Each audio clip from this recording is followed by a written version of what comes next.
y a todos. Bienvenidos a un programa más de Retos Femeninos en la sección de Justicia Cotidiana. Soy Claudia de Buen y junto con mi colega Claudia Aguilar les damos la más cordial bienvenida. ¿Clau? Hola, ¿qué tal? Es un gusto para mí por primera vez poder acompañar y coordinar este programa con mi tocaya Claudia, pero sobre todo estoy bien contenta de que sea estrenándome con la ministra Margarita Luna Ramos. Gracias por invitarme, Clau, y gracias, ministra, por aceptar esta invitación a platicar con nosotros y con la audiencia, pues, de la justicia perspectiva personal que acerque a las y los seguidores del programa a tu trayectoria, ¿verdad? Lindas. No, pues muchísimas gracias. La agradecida soy yo por la invitación. Un placer tener hoy a las Claudias al cuadrado Así es. este, en un programa que por demás, por anticipado, creo que es maravilloso. Les agradezco muchísimo la invitación. Muchas gracias. Mira, pues hoy vamos a hablar de qué es la Suprema Corte de Justicia de la Nación, un tema que ha estado en boca de todos y entrevistas van y vienen, comentarios editoriales, pero realmente la gente sabemos qué es la Suprema Corte de Justicia. Bueno, ni más ni menos que Margarita Luna Ramos es ministra en retiro de la Suprema Corte de Justicia. Tiene un currículum enorme y no puedo yo leerlo porque me interesa mucho más y nos interesa mucho más, yo creo que escucharla a ella. Pero les voy a decir básicamente, o sea, sin descartar los puntos más importantes de su currículum, que Margarita, además de todo eso, es una gran entrevistadora. Y entonces me da muchísimo miedo entrevistar a una gran entrevistadora, porque ella me hizo una entrevista, yo creo que ha sido la más bonita que me han hecho. Yo me quedé en el canal judicial, Margarita, y me quedé Así es. contentísima de la manera en que fuiste llevando, y he tratado de aprender de ti, que bueno, me has entrevistado algunas otras veces. Margarita realizó sus estudios profesionales tanto de licenciatura como una especialidad, como la maestría y el doctorado, inclusive en la Universidad Nacional Autónoma de México. Ella es originaria del bellísimo San Cristóbal de las Casas en Chiapas. Inició su carrera judicial en el año 1975, pasando por todos los cargos posibles, hasta que fue nombrada por el Senado magistrada del entonces Tribunal Federal Electoral, superiores, durante el proceso electoral federal de 1994. Posteriormente fue magistrada del tercer tribunal colegiado del primer circuito en materia administrativa y en 2003 el Pleno de la Suprema Corte de Justicia la nombró por oposición consejera de la Judicatura Federal. En 2004 fue designada ministra de la Suprema Corte de Justicia de la Nación, adscrita a la segunda sala, la cual presidió en el periodo 2006 a 2007. Su periodo como ministra de la Suprema Corte de Justicia concluyó en el 2019. Actualmente es miembro integrante de la Junta de Gobierno de la Universidad Nacional Autónoma de México y es Premio Nacional de Jurisprudencia, este importante premio que otorga anualmente la Barra Mexicana Colegio de Abogados. Querida Margarita, este es tu programa. Vamos a hacer una entrevista lo más light que quieras o lo más profunda que tú quieras, porque hay temas que me parece que son fundamentales. Yo le pediría a mi colega y queridísima amiga Claudia que inicie ella con el saque de la primera pregunta. Muchísimas gracias, Clau. Pues sí, Margarita, qué increíble. Ahorita nada más de escuchar la semblanza, muy brevemente resumida para efectos de la audiencia. Ahora sí que nos tiran para que puedas tú darnos respuesta y ayudarnos muchísimo a partir de tu experiencia a entender conceptos clave como carrera judicial, Consejo de la Judicatura, Suprema Corte de Justicia de la Nación. Y qué mejor que desde la experiencia de una juzgadora como tú, que ha recorrido todo ese camino increíble hasta culminar tu carrera, pues en el máximo tribunal de nuestro país, para que le puedas compartir a la audiencia qué es la Suprema Corte, qué hace, cómo se accede y por qué es importante para todas y todos nosotros, no obstante que parezca que está lejos de la cotidianeidad. No, muchísimas gracias nuevamente. Bueno, para mí hablar del Poder Judicial y de la Suprema Corte de Justicia es el mayor de los placeres que me pueden dar en esta vida, porque pues es lo que yo he considerado trabajé ahí en el Poder Judicial durante casi 44 años, pues mi casa, y aunque llevo ya 6 años de haber concluido mi encargo en la Suprema Corte de Justicia de la Nación y estar en retiro, bueno, pues lo cierto es que es una institución a la que me debo y además creo que es una de las instituciones, y no la más respetable de nuestro país. Em, lo importante de esto es, bueno, todos sabemos, hay tres poderes: ejecutivo, legislativo y judicial. La Corte es la cabeza del Poder Judicial de la Federación. Y bueno, sobre todo porque vivimos en un país democrático. Y cuando hablamos de un país democrático, yo creo que sí es muy importante entender qué es democracia, porque casi todos ligamos el concepto de democracia a las elecciones. O sea, como que, es democrático porque lo van a elegir. Sí, es una parte de la democracia, porque la democracia es una estructura política, es un régimen jurídico, pero también es un valor fundamental del Estado de Derecho. Así lo define el artículo tercero constitucional. Y esto a mí me parece maravilloso. Esta es la definición más hermosa que tenemos de democracia en nuestro sistema jurídico. ¿Por qué razón? Porque este sistema de vida, este valor fundamental, lo que establece es el mejoramiento continuo y sostenido de la parte económica, social y cultural de nuestro pueblo. Así lo dice el artículo tercero constitucional. Entonces, ¿qué es lo que tenemos que lograr precisamente con esta filosofía de vida? Aspirar a ese crecimiento, aspirar a ese progreso, aspirar a ese bienestar, y el Poder Judicial, ¿en qué contribuye? A la seguridad jurídica para lograr estas metas que nos impone la democracia. Entonces, como dijimos, el Poder Judicial, encabezado por la Suprema Corte de Justicia de la Nación, pues es la que en un momento dado rige todos aquellos criterios que importan para la vida política, económica, social, cultural de nuestro país, desde los más importantes y trascendentes que se dan incluso entre los problemas o los conflictos de las propias autoridades, como aquellos que los particulares tienen entre sí y que pueden llegar incluso a la Suprema Corte de Justicia de la Nación para tener una definición última. En ocasiones pueden acabar en otros tribunales. Ustedes saben, el Poder Judicial es Suprema Corte de Justicia de la Nación, es tribunales plenos regionales de circuito, tribunales colegiados de circuito y juzgados de distrito. El Consejo de la Judicatura Federal, que actualmente forma también parte del Poder Judicial, pero como el órgano administrativo, no como un órgano jurisdiccional. Entonces, sobre esa base, bueno, pues el papel de la Suprema Corte de Justicia de la Nación y de los órganos jurisdiccionales es importantísimo.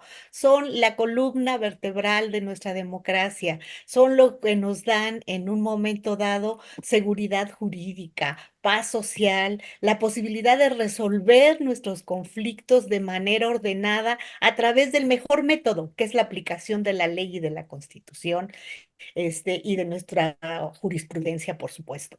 Pero al final de cuenta, y de muchas otras fuentes del derecho, pero lo importante es eso, es el árbitro fundamental en nuestro sistema jurídico para poder resolver todos aquellos conflictos que se dan incluso entre los propios poderes del Estado y entre los diferentes niveles de gobierno. ¿Para qué? Para respetar sus competencias, que nadie se pase de lo que debe de hacer. Entonces, es un papel fundamental, yo creo que es una labor hermosa, y sobre todo si vemos la esencia de lo que implica la labor jurisdiccional, pues es precisamente impartir justicia. Fíjense nada más qué valor más importante. Impartir justicia es, yo creo, uno de los valores fundamentales de nuestra ética, es uno de los valores fundamentales de cualquier Estado de Derecho. Entonces, yo creo que el papel que desempeña el Poder Judicial de la Federación, encabezado por la Suprema Corte de Justicia de la Nación, es realmente primordial, primordial, esencial, fundamental, y cuando se lleva a cabo de manera eficiente, eficaz, con vocación, yo creo que podemos decir, tenemos un poder judicial que respete estos valores y que por tanto cuida que nuestros derechos sean respetados y reconocidos por las autoridades en un momento dado. Qué interesante y qué buena respuesta, porque no nada más te fuiste a la parte técnica, sino a la parte de los valores fundamentales que perseguimos tanto todos los que estamos, digamos, con la profesión de abogados, de abogadas, tanto quienes trabajan dentro de la Suprema Corte o de los tribunales, como de los que exigimos, pedimos, somos los representantes digamos,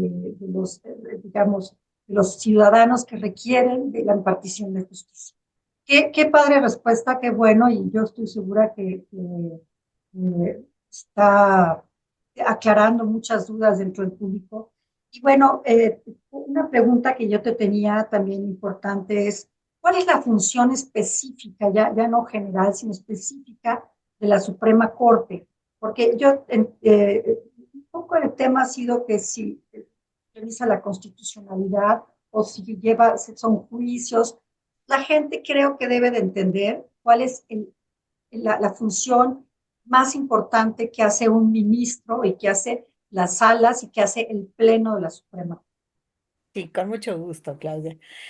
Bueno, la Suprema Corte de Justicia de la Nación es un órgano colegiado que se integra de 11 ministros o ministras, es presidido por uno de ellos que es nombrado cada 4 años por el voto mayoritario de los propios ministros que integran el Pleno. Funciona en plenos y funciona en salas. En pleno funciona cuando el asunto pues es demasiado importante y trascendente para que intervengan los 11 ministros en su decisión. Y sobre todo cuando hablamos de acciones y controversias constitucionales en donde se necesita una votación calificada para poder determinar la constitucionalidad o inconstitucionalidad de una ley. En juicio de amparo no necesariamente tienen que ir al pleno, porque aunque la Corte conoce del amparo en revisión, lo cierto es que ya hubo una instancia previa ante un juez de distrito o ya hubo una instancia previa ante un tribunal colegiado.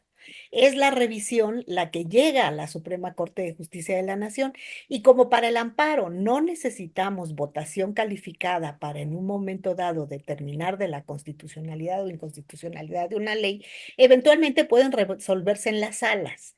Pero a veces la trascendencia de los asuntos o por ser de materia común que no corresponden a las semiespecialidades de las salas, se mandan al pleno a petición del ministro ponente. Entonces, la idea es, llegan al pleno los asuntos más importantes, más trascendentes para el país desde el punto de vista económico, social, político. Entonces, eh, pero también tenemos la función en salas.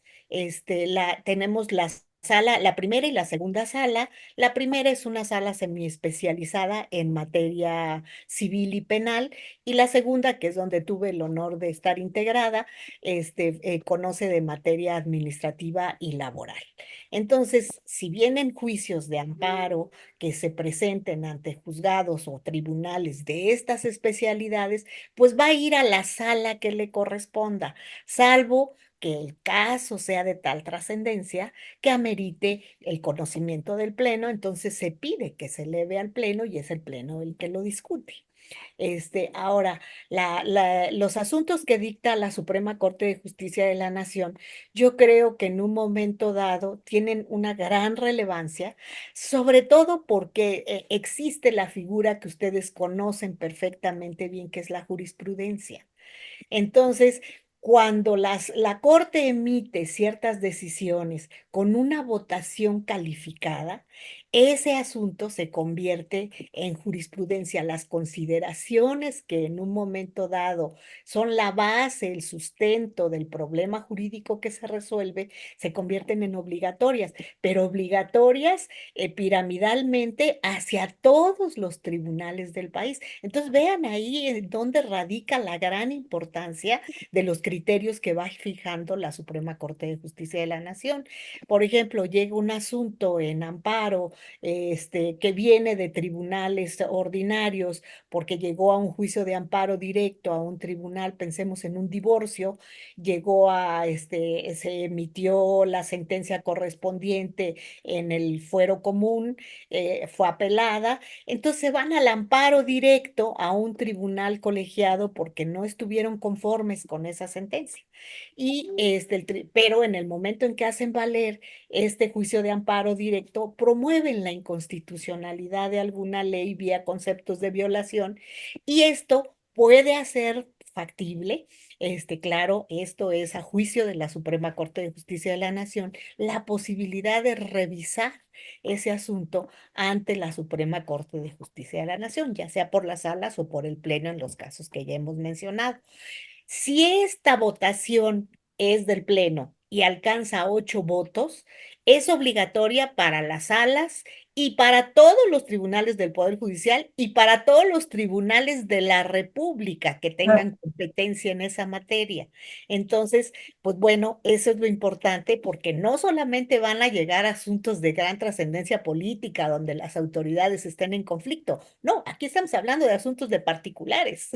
Asuntos de personas como nosotros, de que podemos tener un problema de divorcio, podemos tener un problema de cumplimiento de contrato, podemos tener un problema de arrendamiento.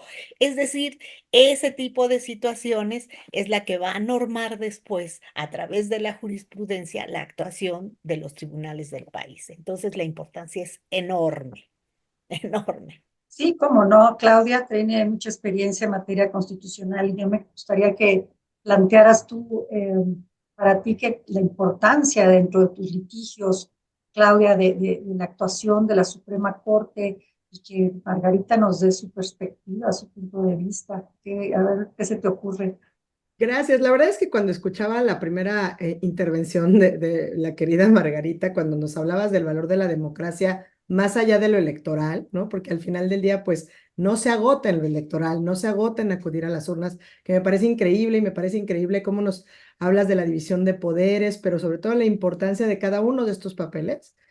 Y justamente de cara a esto, me gustaría, no sé si a tu manera, ¿cómo puedes transmitir la importancia con estos asuntos? A veces los asuntos que llegan a la corte, tú misma nos decías, ¿no? Llegan los asuntos que son más importantes para el país y no es que porque se resuelve en ese asunto no deje de, no influya, ¿no? Acabas de decirlo gráficamente.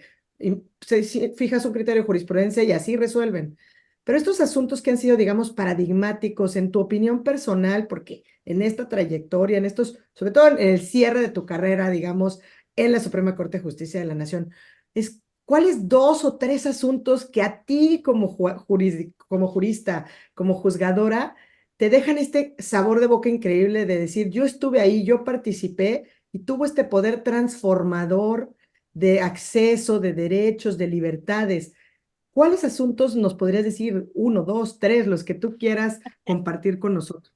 Fíjate, Claudia, los asuntos fueron muchísimos, muchísimos. Es que la verdad era uno tras otro, y veíamos temas tan interesantes, tan importantes y de tanta trascendencia que, bueno, será porque también en la carrera judicial, pues aprendimos de que cualquier asunto de la magnitud económica que fuera, era importante. ¿Por qué? Porque para el justiciable es su vida, es Ah, su, patrimonio, son sus derechos. Entonces, todos adquieren una gran importancia. Pero desde luego, desde el punto de vista social, quizás algunos pudieran en un momento dado tener una muy grande repercusión.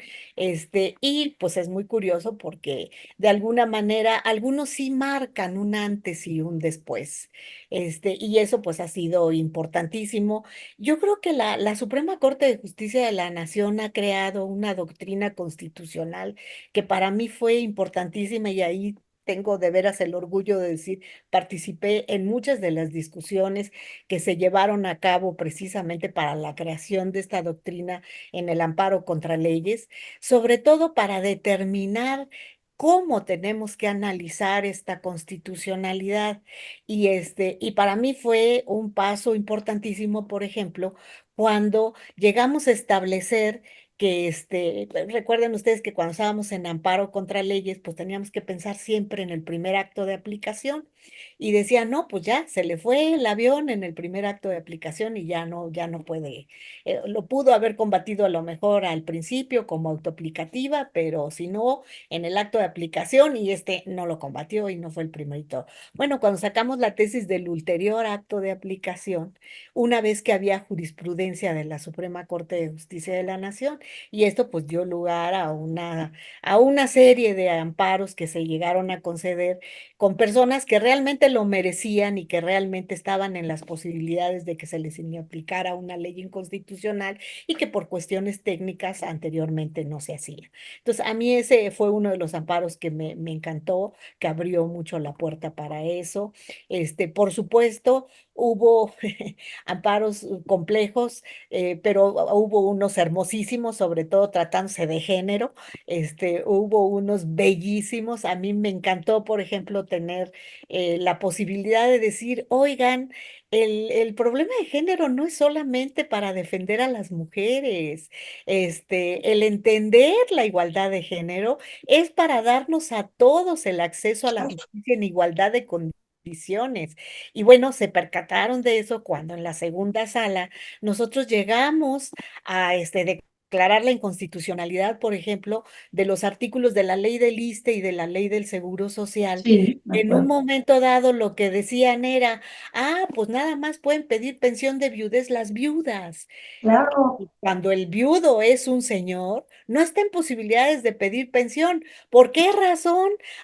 Pues porque lo que tiene que hacer es acreditar que era dependiente económico de la señora y si no, que está ahora incapacitado para poder obtener un trabajo. Entonces decíamos nosotros, ¿pero por qué? Si es un derecho laboral, tanto para el hombre como para la mujer y hay un pago de cuotas obrero-patronales que cubren precisamente esta prestación. ¿Y por qué a las mujeres sí se les va a considerar que son viudas? Porque siempre dependieron del esposo, porque esa era la mentalidad, y al señor no. Entonces, la Corte declaró inconstitucional estos artículos diciendo, no, el terreno es parejo para hombres y mujeres y los artículos son inconstitucionales si ponen este tipo de condiciones que van más allá de determinar un problema de igualdad.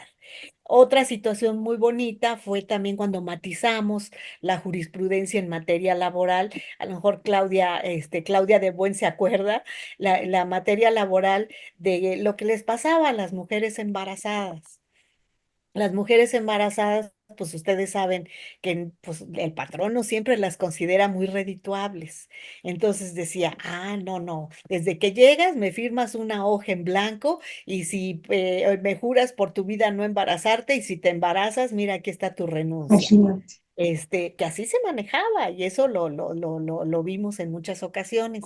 Entonces, acuérdense que había aquella jurisprudencia de que si se ofrecía el trabajo, en los mismos términos y condiciones durante el procedimiento que se llevaba en ese entonces ante la Junta de Conciliación Arbitraje, la carga de la prueba se revertía. Ya no era para el patrón, como normalmente se acostumbra, sino para la trabajadora. Y decíamos, pues se convierte en la prueba diabólica. ¿quién va a querer ir a atestiguar que la corrieron porque estaba embarazada? Pues quien quiera conservar su trabajo, por supuesto, nunca lo va a hacer. Entonces, ¿qué sucedía? Pues que se quedaban en total y absoluto estado de indefensión. Entonces, la jurisprudencia que estuvo vigente durante tantos años estableciendo esa reversión de la carga de la prueba, se cambió y se dijo, no, en estos casos no se revierte la carga de la prueba y le sigue correspondiendo al patrón, porque él siempre va a tener la posibilidad de comprobar si es que la persona que estaba embarazada y que estaba trabajando con él actuó negligente, indebida o bueno, como haya sido para poder en un momento dado separarla del trabajo, tú sí puedes demostrarlo. Ella no puede demostrar que la estás corriendo por estar embarazada. Entonces se dijo, no se pierde el equilibrio procesal. ¿Por qué? Porque de todas maneras sigue existiendo la misma razón de ser de la carga de la prueba. Entonces eso fue bellísimo porque muchísimas mujeres pudieron recobrar su trabajo y poder tener a sus hijos a través de lo que todas nosotros hemos deseado y tenido y todo, que es una licencia de maternidad. Así. Este, sí, sí, perdón, Claudia. No, no, No, así es.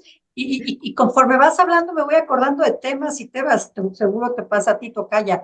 Por ejemplo, el tema de las trabajadoras domésticas que no tenían básicamente derechos, el tema de los hombres que no podían llevar a sus hijos a las guarderías porque Ese, solo ese también lo sacamos en la sala. Ese y también. fue bien. justo pensando en una sola materia laboral, o sea, por eso la verdad mi pregunta, o sea, las ganas de que nos platicaras, obviamente, pues imagínate, ¿no? Y más con la vocación, el servicio, el entendimiento que tienes, claramente no es reducir, porque todos los asuntos sabíamos, quienes te vimos además cuando estabas como magistrada, como juzgado, como juzgadora de distrito, obviamente en la corte, el estudio, la dedicación de cada uno de los asuntos.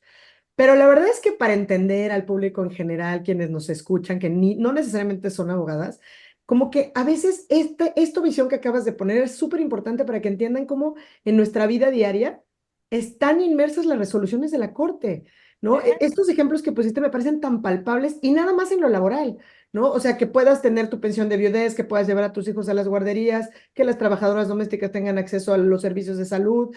Es decir, y eso nada más dos o tres cositas de laboral. Si metemos a otros temas de derechos, el matrimonio civil igualitario, pero el uso Ah, lúdico de la bueno. marihuana, los temas No, de bueno, género, bueno, creo que no acabarías de poner Sí. desde cómo hay un manual para que las policías y los ministerios públicos puedan identificar cuando hay una muerte violenta de una mujer, ¿no? En el tema del feminicidio, pero la verdad es que eso es lo que queríamos lograr contigo en esta conversación, o sea, es acercar la importantísima función que realizan esas 11 personas que tienen el altísimo honor de ocupar un lugar en la Suprema Corte de Justicia de la Nación por nuestra vida cotidiana, ¿no? Es decir, aunque parezca que está lejos.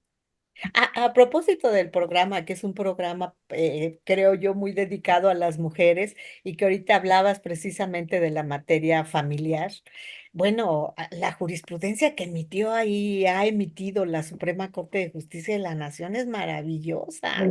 De veras, el concepto de matrimonio que se tenía decimonónico todavía, pues ha cambiado. Afortunadamente, ha cambiado ese rol tan específico que se le daba a la esposa. Hoy la Corte lo ha concebido de una manera muy diferente y tan diferente que da a los dos la misma posibilidad para desarrollarse, para trabajar, para vivir, para atender a los hijos, porque eso es algo que a mí me pareció hermosísimo, sobre todo en el de la guardería al que ustedes hacían referencia, el que nosotros hicimos hincapié de que el cuidado, la educación de los hijos y todo era responsabilidad de los dos, no solo de la así mamá. es.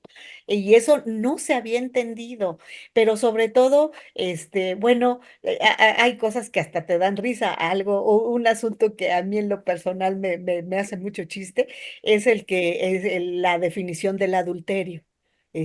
Perdón, la definición del concubinato, la redefinición que hizo la Suprema Corte de Justicia de la Nación. Ya ven que decía, el concubinato se da si tienes que 1 año o 2 años de vivir con tu Dos. pareja o si procrean hijos, ¿no? Y entonces, y entonces decía, pero ninguno de los dos tiene que estar casado por ningún otro lado.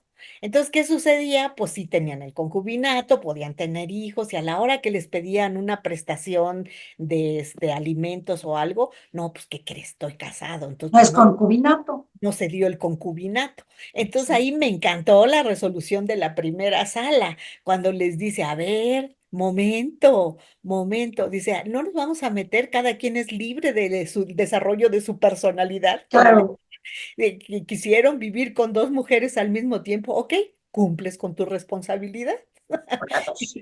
con las dos y le pagas pensión. Entonces, bueno, todo ese tipo de cosas, ¿cómo no van a influir en la vida cotidiana? Y no hablemos de impuestos, no hablemos de derechos, no hablemos de cuestiones energéticas. Por supuesto, la participación de la Suprema Corte de Justicia de la Nación desde las cuestiones más cotidianas hasta las cuestiones, pues, más importantes en materia de política pública ha intervenido y creo que es una intervención maravillosa, maravillosa.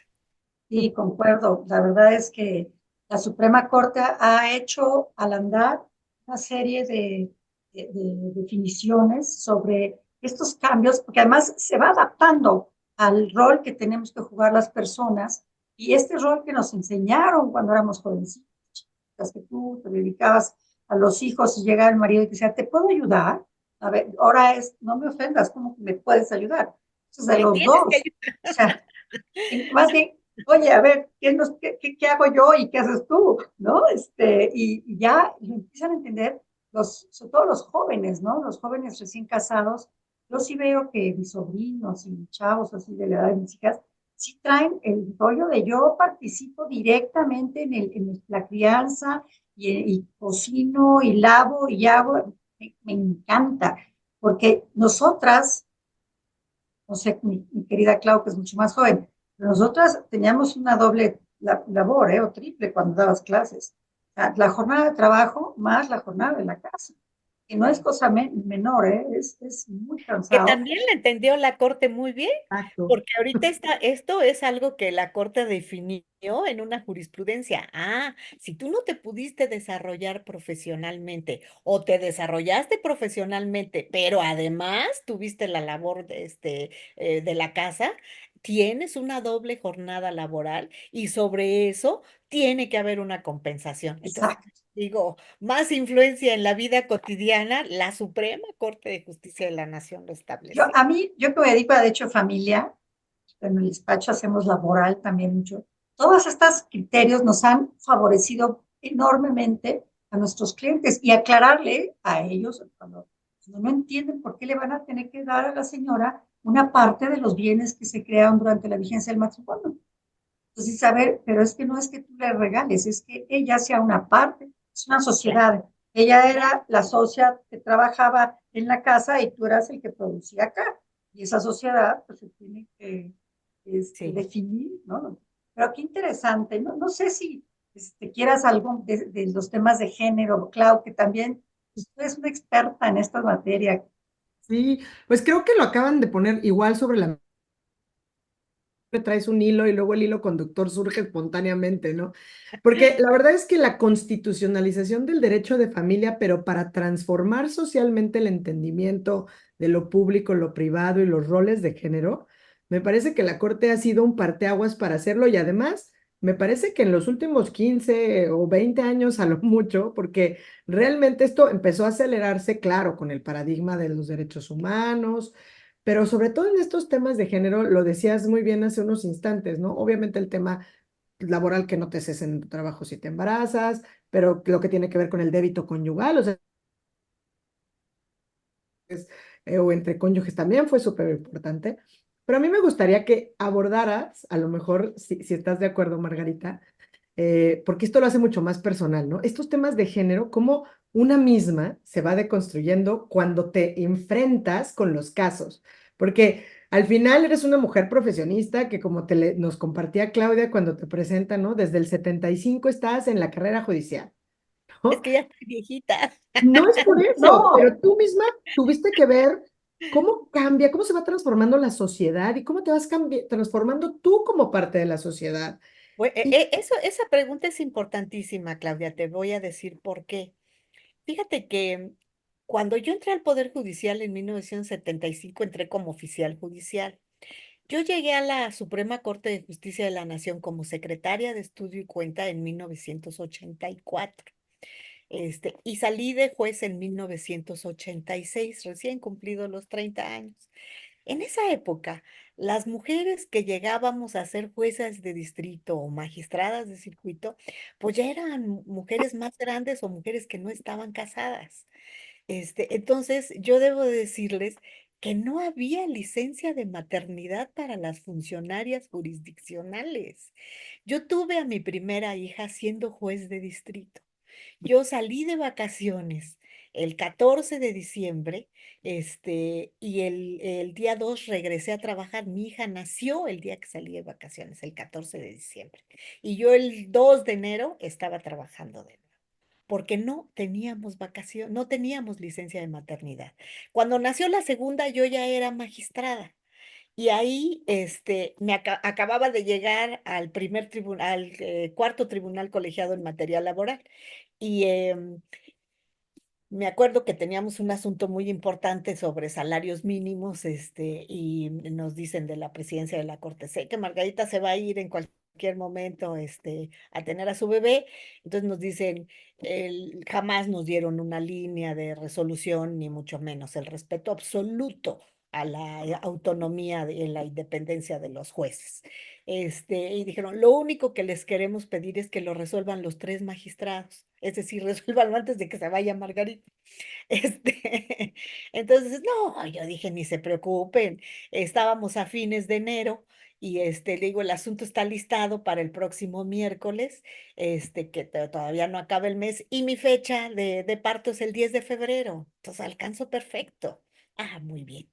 Bueno, pues yo regreso el viernes a la casa de ustedes, la sesión iba a ser el miércoles siguiente. Regreso el viernes a la casa de ustedes y en la madrugada me pongo mal y le digo a mi marido, creo que tenemos que ir al hospital. Mi hija nace el sábado y hablo, ¿qué creen? Pues sí, ya nació, pero me fue muy bien y yo el miércoles estoy sesionando. No puedo creerlo. Y yo el miércoles fui a sesionar el asunto de salarios mínimos. Oh. Después de ese día me dieron 15 días de licencia y estuve con mi hijita pues 15 días. Pero lo que les quiero decir, no había licencia de maternidad. Hoy, bueno, es el escándalo pensar en una No, licencia que no hubiera licencia de maternidad. Hoy hablamos de las licencias de paternidad precisamente para conservar esa es esa, la luz. esa idea de que la responsabilidad es de los dos. Pero les digo, en mi época no había licencia de maternidad para las funciones. Qué Y impresión. esa es la evolución. Justamente Claudia no lo vivió como nosotras No, dos. porque son jóvenes. No, Yo que ya soy... yo soy parecida a ti. Y entonces sí, sí, era muy diferente. Yo, Y me tocó ver incluso, fíjense, en la Suprema Corte de Justicia de la Nación, alguna compañera que tuvo a su bebé, tuvo que dejar las cuentas adelantadas de la licencia que le dieron para que tuviera a su bebé. O sea, dejó el trabajo hecho para que ella fuera a tener a su bebé. Así Entonces, es. sí, fueron tiempos insensibilidad. diferentes, fueron tiempos muy distintos. Pero bueno, yo creo que lo bonito y lo importante, pues ha sido ver cómo cada vez más las mujeres han ido ganando terreno. Yo creo que es un triunfo siempre ver que alguien va ocupando un lugar importante, que antes no más lo ocupaban los señores. Y sí es un gusto sobre todo ver el desempeño, porque yo creo que son dos cosas que van unidas. Una es la oportunidad de llegar y otra es llegar y hacer las cosas bien. ¿Para qué? Para demostrar por qué somos iguales, porque podemos resolver de igual y de buena manera, como que si se tratara de un varón, también ese puesto técnico, ese puesto científico, puesto jurídico, al que nosotros hemos optado, y que en un momento dado el problema no es de sexos, el problema es finalmente que llega la persona calificada y preparada para eso. Y lo único que se pide es igualdad de oportunidades, eso es lo único. Entonces, ha sido muy bonito ver esa evolución, sí ha cambiado. En el Poder Judicial, por ejemplo, pues el porcentaje de juezas y magistradas ha aumentado, no lo que se debiera, pero sí ha aumentado. De cuando yo empecé a lo que hoy hay de juezas y magistradas, afortunadamente el número ha crecido, que para el universo de varones que hay no pinta demasiado, porque estamos hablando de un 25%. O sea, todavía falta mucho camino por recorrer, pero ya hay mujeres. Y hay juezas, magistradas, ministras, consejeras que finalmente desarrollan un magnífico papel y que hacen las cosas como debe de ser, con alma, corazón y vida, y sobre todo con preparación, con experiencia, porque les he comentado siempre, la lucha de las mujeres solamente puede tener éxito en obtener el respeto de la sociedad y de los varones con capacidad, con experiencia y con buen desempeño y con ética profesional. Exactamente. Sí, qué importante es Eso, esto. justo eso queríamos escuchar para acercar la importantísima labor que hacen las personas juzgadoras para que se vea el corazón que hay en cada determinación y cómo es una transformación que evidentemente estamos viviendo, pero no nada más es la importancia del órgano, no es que accedas, es entender, ¿no? Esta profunda transformación y los ciclos que vamos viviendo como sociedad. A mí me encanta porque, aunque mi tocaya generosamente dice que a mí no me tocó, hay unas cosas totalmente distintas, pero yo me acuerdo haber ido a ver asuntos de sesión de pleno de la corte con mis bebés recién nacidos y tener que salir cuando afortunadamente había receso a un baño, a poder tomar espacios para poder o darle de comer o tomar provisiones. Y la verdad es que esas cosas es importantísimo cuando desde un pleno de la corte, cuando uno ve cambiar los posicionamientos de los ministros y de las ministras en ciertos asuntos, cuando la primera vez que se aproximan, a mí se me queda muy marcado el tema del aborto, cuando la primera vez era en clave de competencias, ¿qué puede o no hacer una legislatura estatal? ¿No? O sea, cuando aquel remoto tema de la Ciudad de México, a las últimas resoluciones donde ves a los ministros y ministras posicionando en términos en clave de derechos humanos, en claves de que no es una obligación de las mujeres maternar. Yo creo que eso es lo que acerca a la ciudadanía a la importantísima función que realizan las personas juzgadoras en cada uno de los cargos en que se encuentre, porque no es, obviamente es el máximo honor estar en el tribunal, en la corte, ¿no? Pero desde luego que lo que hacen las personas juzgadoras de distrito, obviamente después los magistrados y las magistradas, es importantísimo. Clau acaba de mencionar todo el tema el tema laboral, el tema familiar, ¿no? Y podríamos seguir porque no entramos al tema penal, ¿no? Entonces, esto Sí, es lo que me parece realmente apasionante y bueno, para mí me encanta, siempre te lo digo, escucharte, ver el compromiso y la pasión que pusiste siempre mientras estuviste ahí, pero que sigues poniendo cuando vas a dar una conferencia, cuando compartes un espacio como este con nosotras, porque realmente se deja ver la vocación del servicio de las personas juzgadoras, encarnado, representado en una Fíjate persona. que, perdón la interrupción, fíjate que aquí en materia penal hubo un paquete de asuntos que a mí en lo personal me impactó mucho, que discutimos en el Pleno, que era cuando todavía no entraba en vigor lo del artículo 20, que quien tenía que acompañar al indiciado era un abogado. Porque antes se acuerdan que decía el 20 constitucional, puede ser acompañado con un abogado o persona una de su confianza. de su confianza. Y me acuerdo que llegó un paquete de asuntos donde ya aparecía el texto reformado, pero no estaba vigente porque acuérdense que entró en diferentes momentos en vigor esa reforma. Entonces, me acuerdo que venía un paquete de asuntos muy fuerte con unos delitos terribles y como que en ese momento se planteaba, no, que proteger el derecho de la persona que en un momento dado estaba siendo juzgada por ese delito y que si no había ido acompañado de su abogado, había que dejarlo casi casi en libertad.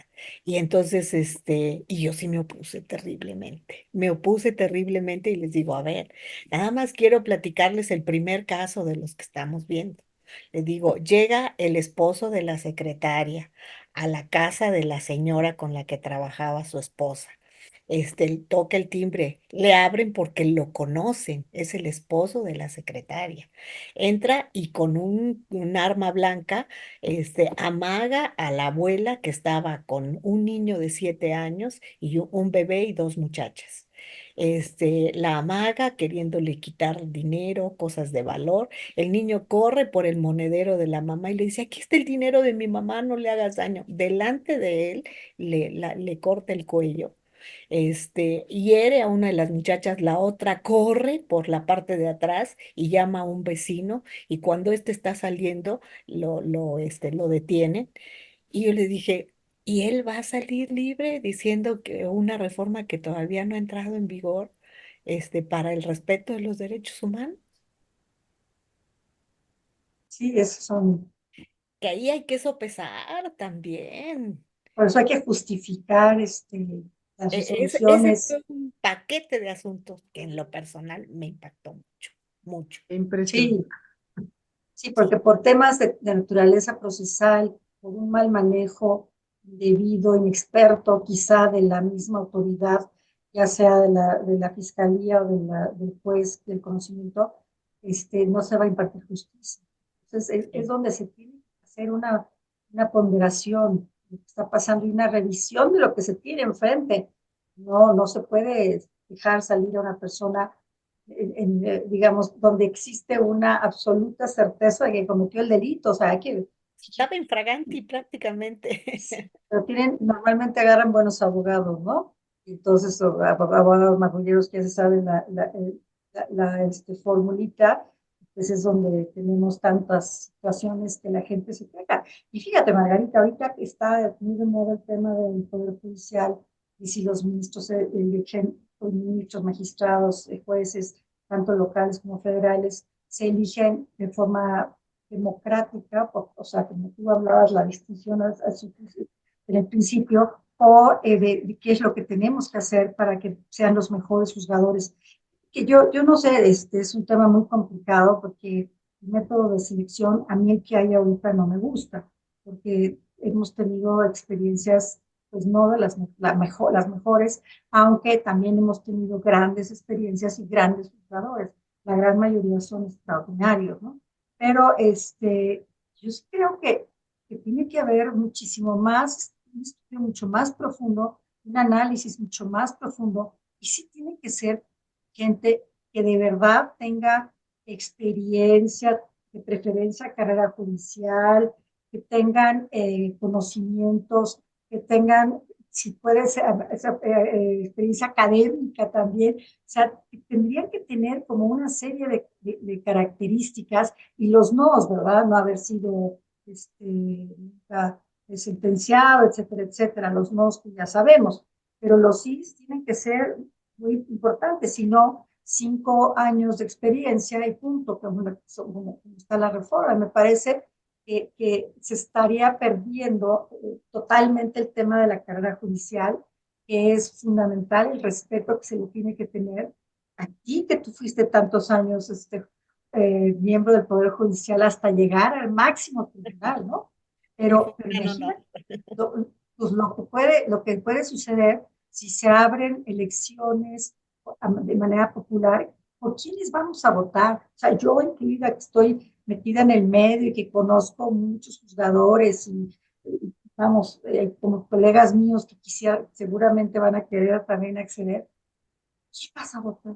¿Con base en qué experiencia? Si tú nos acabas de dar todo un historial de la sensibilidad y los conocimientos, el cambio de rol que hemos, por ejemplo, las mujeres, ¿no?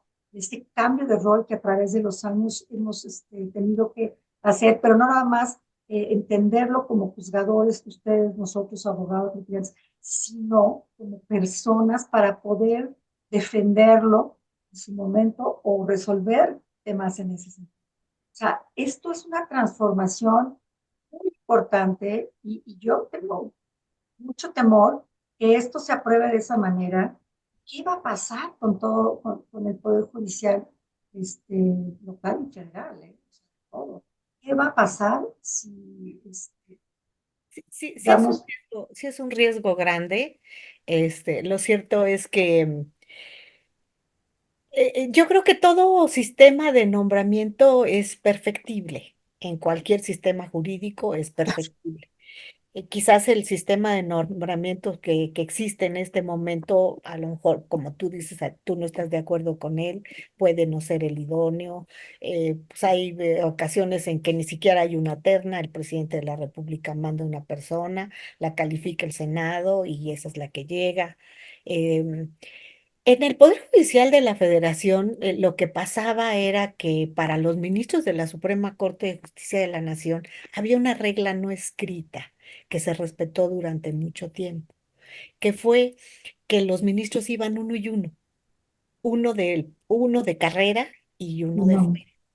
Y eso la verdad dio un equilibrio muy, muy fuerte, porque yo considero que una composición híbrida en un cuerpo colegiado de esta naturaleza, a la que llegaba gente de carrera y gente de fuera, pero también con un magnífico prestigio profesional en el área en la que se hubiera desarrollado, como como académico, como litigante, como servidor público, pues ha habido magníficos ministros que no son de carrera y eso lo sabemos perfectamente bien.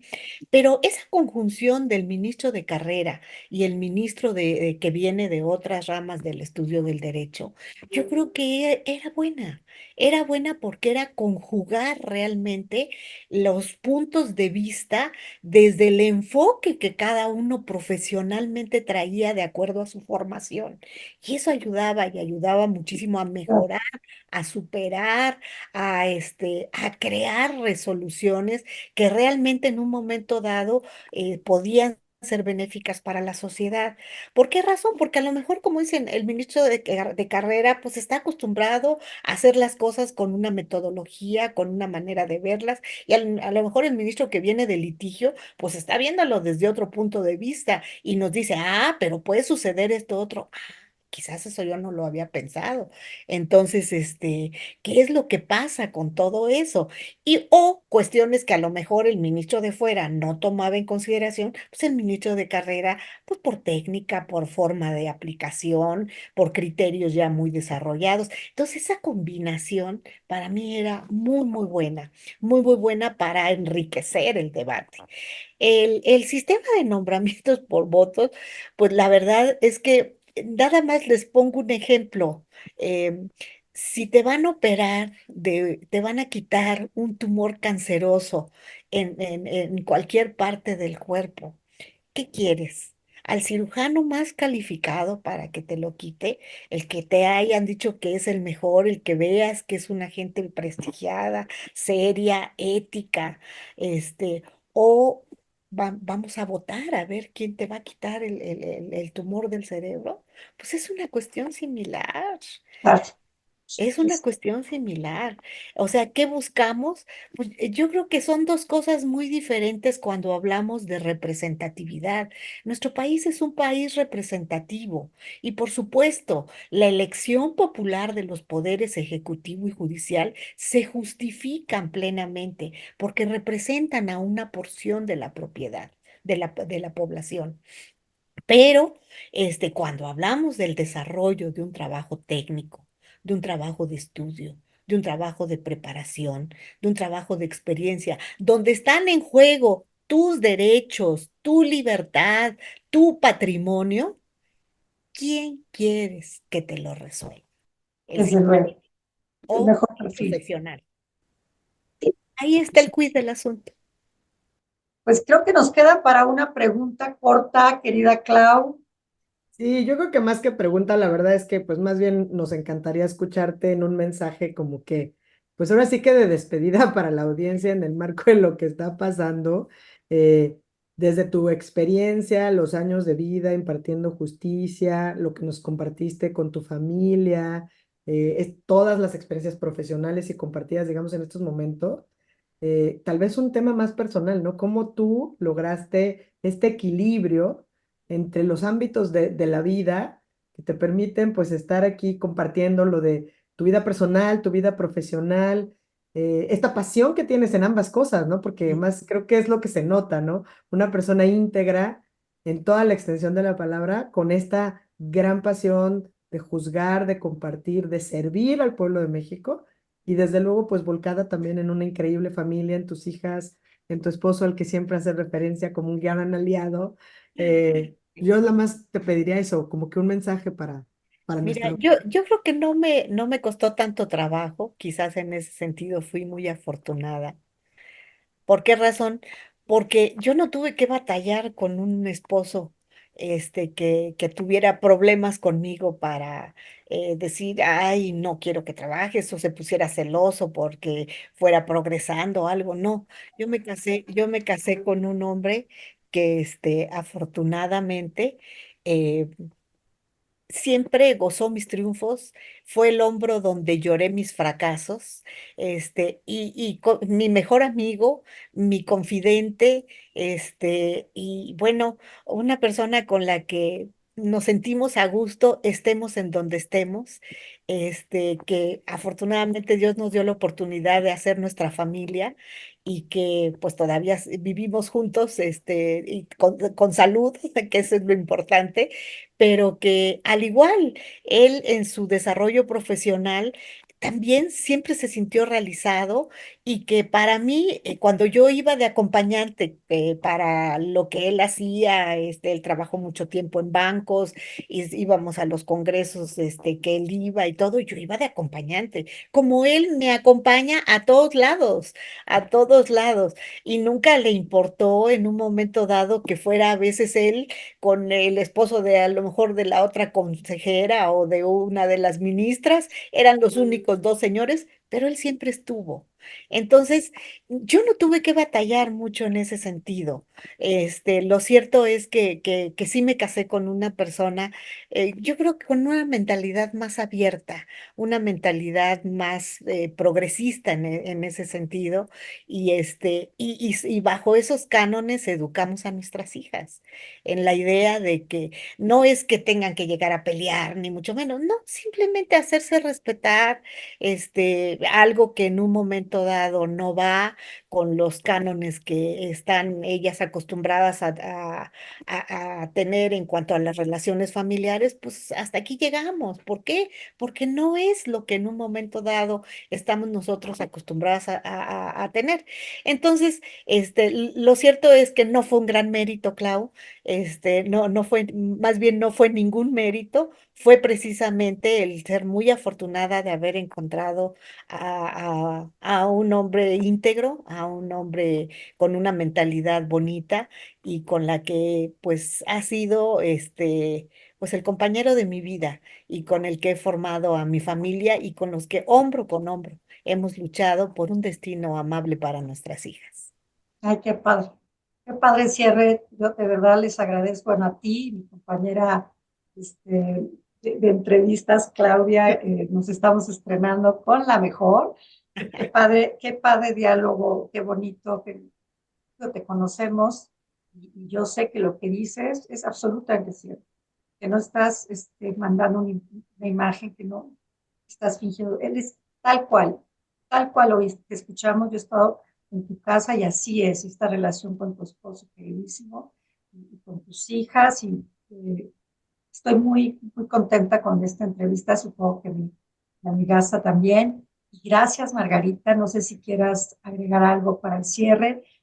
Yo no quisiera cerrar las puertas para futuras entrevistas, programas de temas ya que vayan surgiendo, porque tu opinión siempre es certera, es amable, pero es además muy clara, ¿no? Se entiende con toda claridad para todo tipo de gente, abogados o no, lo que las manifiesta sobre temas de enorme importancia como los que hoy se tratan aquí. Claro. Así es, pues a mí no me queda más que volverles a agradecer a ti, Clau, por la generosidad de compartir este maravilloso espacio. Siempre es un placer. Y obviamente, pues a mi querida Margarita, porque escucharla es lo máximo siempre. Y gracias por compartir con la audiencia, porque creo que esto acerca la justicia, acerca las mujeres y habla de la importancia, pues, de mantener el equilibrio de poderes, de mantener la especialización, de apostarle a la experiencia, a la carrera judicial, todo esto que me parece sumamente relevante y que sí, siempre celebraré que esté en el debate de la vida pública, lo que a todas y todos nos debe importar y que dentro de eso, pues, apostemos por lo que esté para el bien de México que sin duda es tener a las mejores y a los mejores jueces, magistrados y ministros, porque tienen a cargo lo que más nos importa a todas y cada uno de nosotros. Así que gracias otra vez siempre por tu corazón generoso, tu maravillosa experiencia, la pasión con la que transmites tus conocimientos. Y pues otra vez a ti, Clau, y a todos quienes nos hayan seguido en este momento, otra vez gracias. Gracias a todos. Cualquier pregunta, cualquier tema que quisieran que tratáramos, pueden mandarnos a mi correo electrónico que es claudiadebuen@gmail.com. En mis redes estoy en X como @clausdebuen y en LinkedIn, donde seguramente estamos las tres, nos pueden hacer llegar alguna pregunta. No sé si quieran dar alguna red o que sea a través de retos femeninos, cualquier tema. No sé. Bueno, pues muy bien. Muchas gracias y estamos pronto en otra entrevista seguramente con nuestra querida Margarita Luna Ramos. Gracias, Muchísimas gracias. Clau. Yo les agradezco mucho a las dos la invitación. Ha sido un rato muy agradable y pues agradecerle al público televidente también el que esté con nosotras y sobre todo decirles que la Suprema Corte de Justicia de la Nación, como cabeza del Poder Judicial en un Estado democrático de derecho, se yergue en el corazón de ese Estado democrático de derecho. No lo olviden. Así es. Muy bien. Muchas gracias, muchas gracias. Gracias.